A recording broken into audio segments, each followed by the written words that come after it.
જય દશામાં, જય મોમાઈમાં. શ્રી દીપકભાઈ મણાભાઈ ધામેચા. આજે અંતિમ દિવસ, 10મો દિવસ, વિસર્જનનો દિવસ.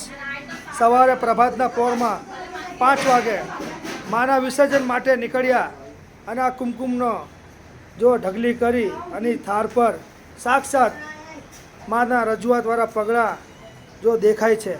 તો સર્વ ભક્તોને જણાવવાનું કે જેને પણ માતાજીના પગથિયાના દર્શન કરવા છે, આ હવા દાડા સુધી આ દરબાર જે માતાજીનું સમજો આપણે ઘર જ છે, આ દીપકભાઈ મણાભાઈ ધામેચાનું ખુલ્લો છે, તમે દર્શન કરી શકો છો.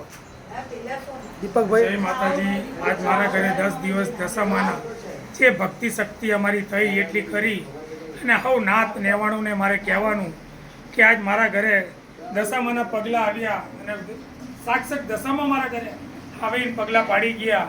તો હવને દર્શનની જો ઈચ્છા હોય, લાભ હોય તો જરૂર મારા ઘરે પધારજો અને હવા દાડા સુધી હું રાખીશ અને હવા દાડા વાય પછી પાણીમાં વિસર્જન કરીશ. જો કોકની ઈચ્છા હોય અને માતાજીના લાભ લેવા હોય, દર્શન કરવા હોય અને હવને મારે નાત નેવાણુંને પધારજો. જય ધામેચા પરિવાર, દીપક ભેમડી ધામેચા પરિવાર સાક્ષાત દશામાના કંકુના પગલાંને નમસ્કાર કરે અને હવનો